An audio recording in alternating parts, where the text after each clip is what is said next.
For those of you who have stuck with this series for the longest amount of time, you definitely know that there's a lot of strange things that happen on YouTube, but there seems to be at least one missing link in all of them that can actually reveal an answer as to why exactly this website is the way it is. And perhaps even one large scheme underneath the skin of it that has been going without attention up to this point. So grab your popcorn with extra butter, because we may have just uncovered the most sinister secret of all of YouTube.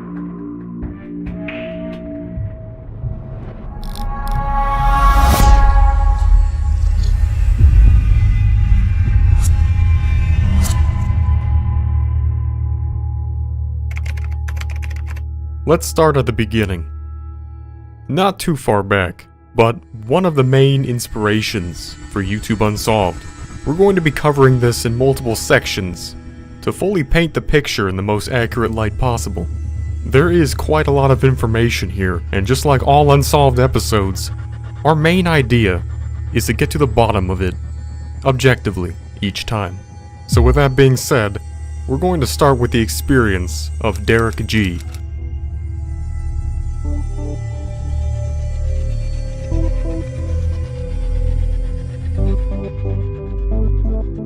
Derek G was someone who ran a YouTube channel called Super Saiyan Investigations, where they would actively search for some of the surface web's darkest corners and secrets.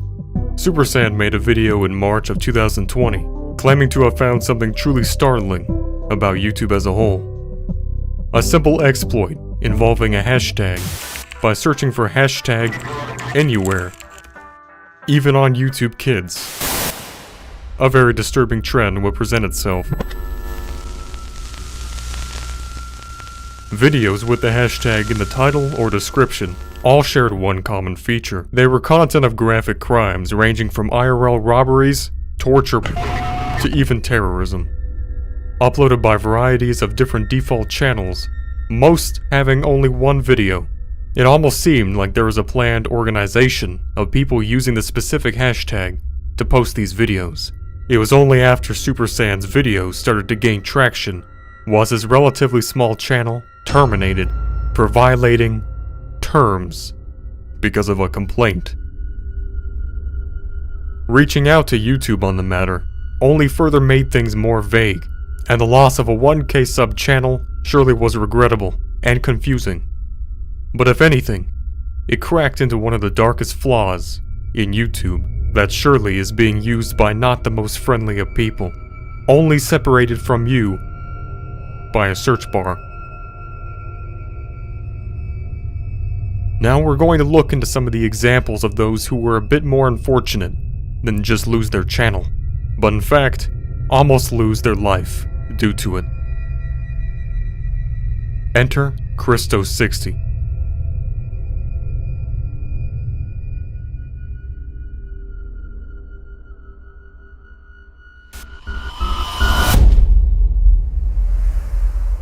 This account is not of the result of making videos, but simply watching and commenting.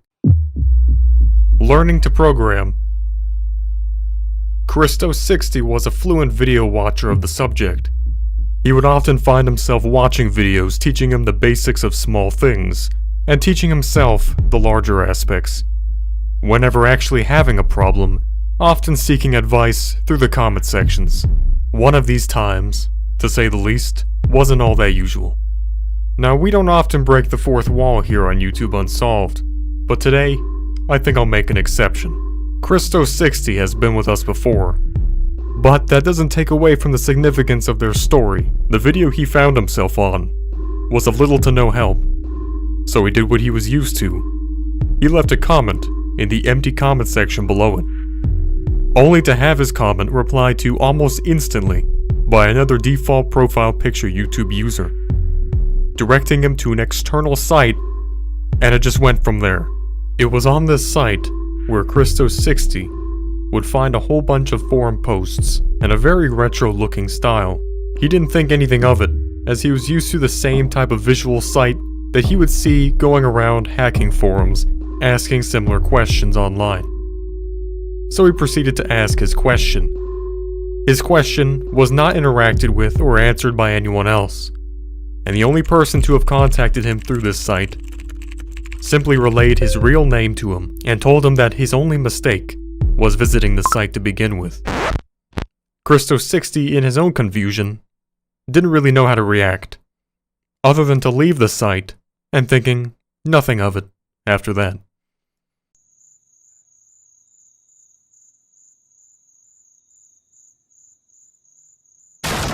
Christo60 would later have his house broken into in the middle of the night while he was sleeping, only to have an unknown man emerge from his closet and walk out of his door. After the police had shown up, they did a thorough investigation on the interior of his house, and inside the closet that he saw the perpetrator walk out of, nothing was found until the wall of the closet revealed writing illustrating the exact solution to the problem that Christo60 was having in terms of his coding. It wasn't until long after the events of Christo60's experience that, with the help of other YouTube Unsolved part-time researchers, we were able to actually find the original video that was involved with Christo60's terrifying life story. The first thing that we can notice about it is the fact that it has the same hashtag keyword as the first layer of its description, right before a seemingly normal explanation of the video. This can definitely mean that this video was still somehow under the influence of the hashtag with multiple periods and underscores, for whatever that's supposed to even mean, which can imply that there is something very specifically that has to do with this hashtag, or maybe even any hashtag or keyword with similar phrasing. And it seems that the spiral just keeps getting darker from here.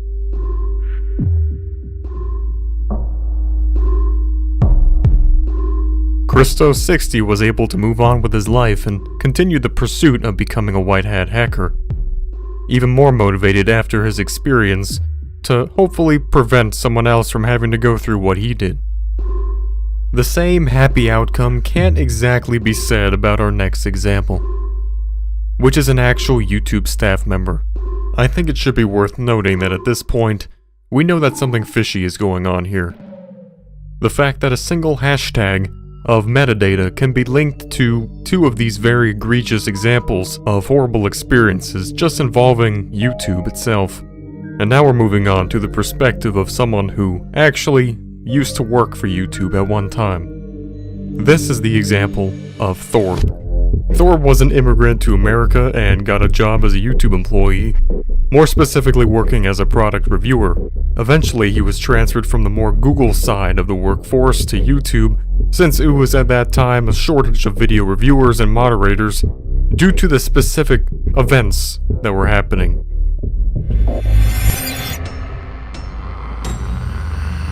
Essentially, the role that was given was going through a list of reported videos that they were tasked with for a particular day, so they had hundreds of these claims to go through and look over all of the guidelines to essentially know whether to press the guilty or innocent button. Usually, it was not a hard decision for Thorpe to make, but one of these times, it was significantly different. It was one of the discussion boards which would call into question an entire channel to be reviewed. In this case, it was a channel by the name of Hell's Gate. This was the end of the day right before the weekend, so Thorpe decided to take a quick action on this channel and delete it, due to the obvious, probable cause of violations of the terms of service, and then Thorpe concluded his day and went home, only to be informed soon after that the colleague of which he was using his computer to do work on had their house completely broken into and robbed, causing the two to have to stay together. This is when the chain of events that led to the undoing of Thorpe's entire life started to take place. From experiencing stalker activity basically around anywhere where they would go, to having their possessions stolen straight out of their apartment, to the point where they were actually broken into as well. It came down to an event where the colleague of Thorpe, which we codenamed Jarl in this case, was taken away by the police for suspected illegal activity that they were doing on the internet. It was at this point that now Thorb no longer had a single friend or contact in the country that he was now living in, and he still had his job as a YouTube reviewer. He left one of the nights after working a long shift to see that his tires were slashed, only to then arrive back at his house and see that the door to his own apartment was slightly cracked open. The police were then called, only to find someone in the apartment of Thorb and take them away. Thorb then quickly resigning from his job at YouTube soon after. The original Hell's Gate videos that were posted on the Hell's Gate channel, however, have been known to have been reposted on YouTube in certain places, with the replaced titles being just pure punctuation marks, periods, and a combination of other random characters. And that leads us straight back to square one. We need more information on why exactly it is that this particular metadata, including that of putting it into hashtag form, seems to attract all kinds of violent and even criminal activity. Even the basic search of YouTube, using a combination of characters and punctuation marks, leads to a rabbit hole that I would particularly not want to go down right before my bedtime, to say the least. And this is just the surface of it. Of course, we have many other life-threatening encounters and first-hand experiences that have in some way or another a connection to this. All stemming from just being a normal, average consumer of YouTube. So the simplest approach to get them is by contacting YouTube directly. So I did. Contacting YouTube directly through their creator support, I was able to ask a pretty straightforward question about the entire issue at hand, as to how criminal activity could be actually linked through their website just by a simple hashtag and similar punctuation key phrases, seemingly allowing any form of video, no matter what, to evade detection from YouTube's entire algorithm, review system, and even the innocent eyes of people using YouTube Kids. I then referred them to the first-hand experiences that we covered in this video so far as well, and then finished off by specifically asking about the experiences shared by YouTube's ex-employee Thorbjorn, or Thorb, as it is indeed the most important piece of this puzzle so far that we have. The response that I got was puzzling, as an understatement. I'm unaware of anything unusual involving the hashtag and/or any other search term you mentioned. I have no knowledge of any of the incidents in question either, nor have we ever had an employee by the name working with us. Have a great day.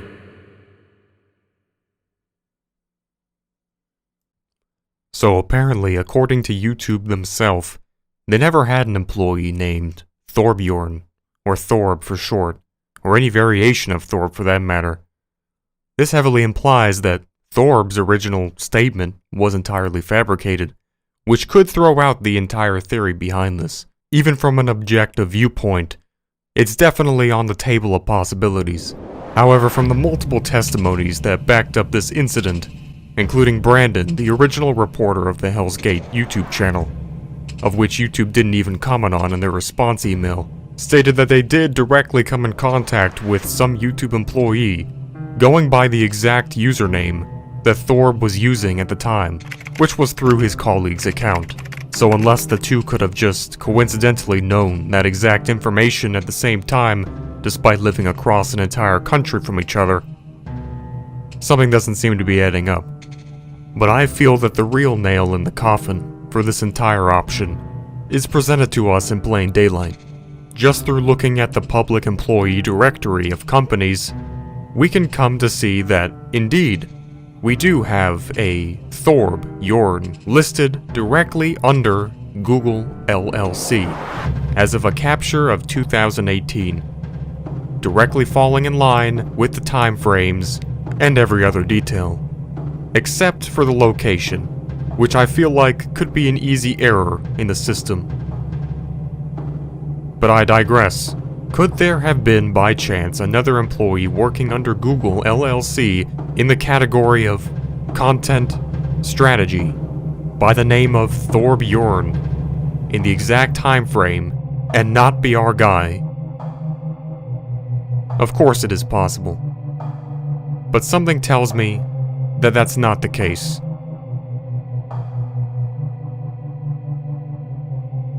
So, it appears that YouTube is trying to cover up something, which certainly isn't a good look in this context.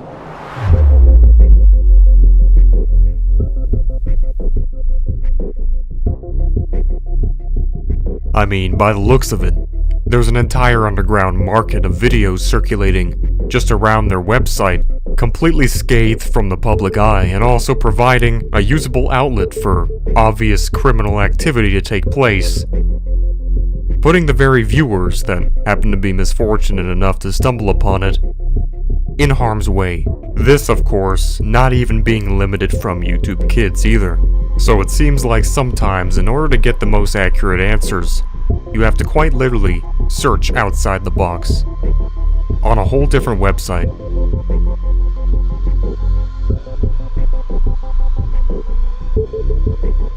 Reddit, to date, has not failed us yet.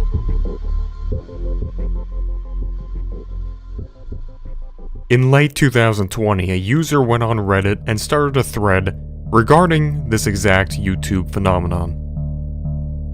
The post had tagged the original video by Super Saiyan Investigations, and even though the video along with the entire channel was deleted as mentioned in the beginning, it was still included in this message on r/YouTube.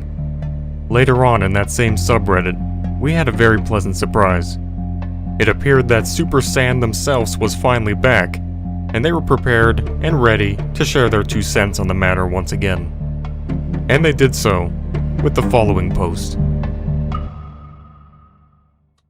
So yeah, if you couldn't already figure it out, my whole channel got terminated. And for what?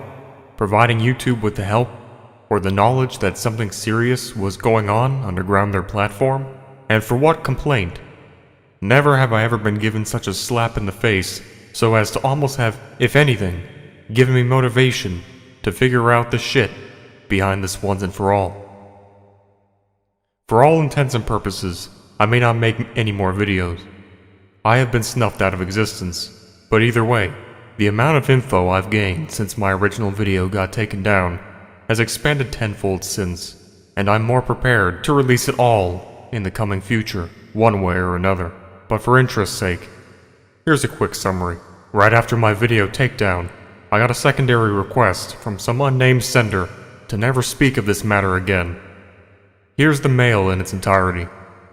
John Doe suggests that if I ever talked about the subject, I would lose more than a channel, so here we go anyway. There's nothing that makes me believe that this is all YouTube's doing, which is what draws the conclusion of something far worse. Through various experiences I've had learning of the deep web, exploring onion sites and communities, and even making acquaintances along the way, I've discovered that, in fact, over the years, YouTube has become a sort of a makeshift cloud-based hard drive that the folks using the dark net have shifted to instead, in order to store hundreds of gigabytes of their own content. They do this due to increasing regulations, making onion hosting, especially with illegal activity, challenging. How does this go unseen? Simple. YouTube's algorithm is... it cannot scan, categorize, or flag videos with metadata not including common letters or words. You can upload anything with this format, and never have it be detected through the surface engine of YouTube. So some phrases are particularly used as almost code language by those using YouTube for this reason. The deep web is filtered onto YouTube almost like an underground railway. And what happens to people who stumble into the wrong corner of it? I think you can guess.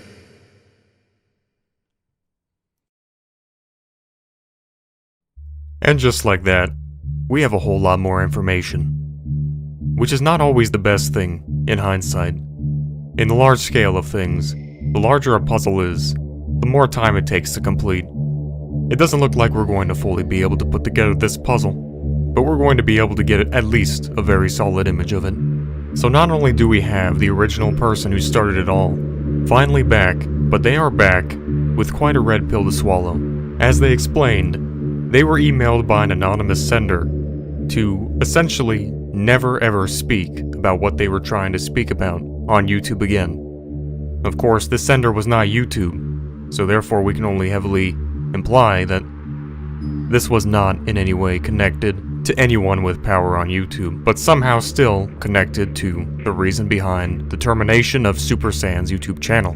So either someone anonymous, who doesn't want to reveal themselves for various reasons, has the power, either through or not through YouTube, to remove any information about this specific thing, as long as the source is not publicized enough, or at least before it becomes too popular. So please like this video, and share it with your friends as soon as possible. Thanks. And now what we also know is how incomprehensible jarbles of nothing, language that consists of plain punctuation, is directly and intelligently used by people to, so to speak, store their nefarious forms of content, almost as a digital underground railway system between the two sides of the internet, the dark and the light. YouTube being the middleman in this case, providing a slippage within their algorithm of detection through their inability to have their robots crawling their website to be able to detect metadata that simply does not have language in the title, thumbnails, or descriptions. And also, we do now know that because of this, we have the same people that seem to be involved with the production of these videos naturally gravitating around the sources of these keywords in videos that include them in their descriptions, tags, titles, whether intentionally or even unintentionally. Which means potentially any viewer of any video that just might have one specific arrangement of symbols in the description just for random reasons, very well may be a target of random users using these keywords to circulate very illegal things, some of which, as mentioned as experiences in the beginning of this video, ending up in life-threatening conditions and situations. Now, it is something that's important to note that YouTube has been apparently making major changes and implementing certain things within their system to, at the very least, cover up or make it harder to find this underground parallel universe within their own site. It's no longer as readily available to type in random characters in the search results and get suggestions that leads down the rabbit hole of horribleness. And due to the very sus behavior that they demonstrated upon replying to my simple message, it could be concluded that they certainly have something that they think just might be worth hiding. Being the absolute largest social media platform in the world, YouTube obviously has quite a bit to protect. It would be understandable as the knowledge of something as catastrophic as a whole half of their entire website being secretly used to do things like this, leaking out to all of the potential business and the advertisements, just may not end that well. Maybe for the betterment of us all, this entire issue would be simply dissipated into nothing as they remove the ability to find these videos through the search engine and through improvements of the algorithm. But that won't negate the things that have already happened, and the people involved with this whole operation seemingly taking any extent to stop anyone from getting in their way. Nowadays, even the deep web is very much regulated. What could possibly be a better alternative than a place that no one would ever think of searching? But yet billions of people use to search on a daily basis. Well, that's YouTube. And it's one search away.